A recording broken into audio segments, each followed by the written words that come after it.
안녕하세요. 오늘은 대기발령과 관련된 중요한 대법원 판례를 소개해드리겠습니다. 대기발령이란 무엇이고 근로자에게 어떤 영향을 미치는지, 그리고 이번 판례를 통해 어떤 권리를 보호받을 수 있는지 함께 알아보겠습니다. 이 영상이 도움이 되셨다면 구독과 좋아요 부탁드립니다. 대기발령이란? 먼저 대기발령이란 무엇일까요?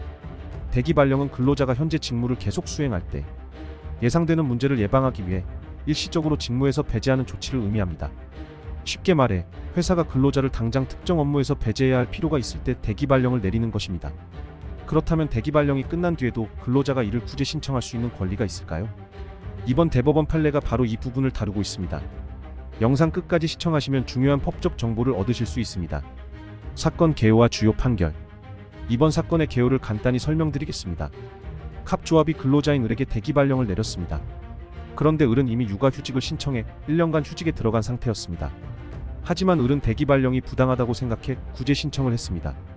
서울행정법원은 이 대기발령에 대해 업무상 필요성이 없고 생활상 큰 불이익을 준다며 부당하다고 판결했습니다. 하지만 서울고등법원은 1심과 다른 결론을 내렸습니다. 서울고등법원은 대기발령이 피고보조 참가인의 육아휴직 개시로 실효되었으므로 구제 명령을 받을 이익이 없다고 판단하여 갑조합의 청구를 인용하였습니다. 하지만 사건은 대법원으로 넘어갔고 대법원에서는 대기발령이 실효되었더라도 구제이익이 여전히 존재한다고 보아 사건을 다시 서울고등법원으로 환송했습니다. 판례의 중요한 의미. 이 판례가 중요한 이유는 무엇일까요? 대기발령이 끝났다고 해서 그로 인한 불이익이 사라지는 것이 아니라는 점을 대법원이 인정한 것입니다. 을은 대기발령 당시 이미 육아휴직에 들어갔기에 대기발령의 효력은 종료된 상태였습니다. 하지만 대법원은 여전히 승진 제한이나 보수 감소와 같은 불이익이 남아있다면 근로자는 이에 대해 구제를 신청할 수 있다고 판시했습니다. 이는 근로자 보호의 중요한 전환점이 될 수 있는 판결입니다. 대기발령의 효과가 근로자에게 남아있다면 구제받을 권리는 지속된다는 것입니다. 근로자 입장에서 매우 중요한 권리 보호의 근거가 될 수 있겠죠. 결론. 결론적으로 대기발령이 종료되었다 하더라도 그로 인해 발생한 법률상의 불이익이 있다면 근로자는 이를 구제받을 권리가 있다는 점이 이번 판례로 명확해졌습니다.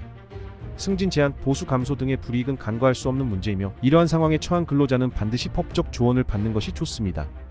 이와 같은 상황에서 고민이 있으시다면 법률 전문가와 상담을 통해 구체적인 대응 방안을 마련하시기를 권장드립니다.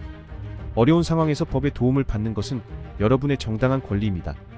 오늘 소개한 대법원 판례와 대기발령에 대한 정보가 도움이 되셨다면 구독과 좋아요, 그리고 알림 설정도 부탁드립니다. 여러분의 권리를 지키는 데 도움이 되는 정보를 계속해서 제공해드리겠습니다. 감사합니다.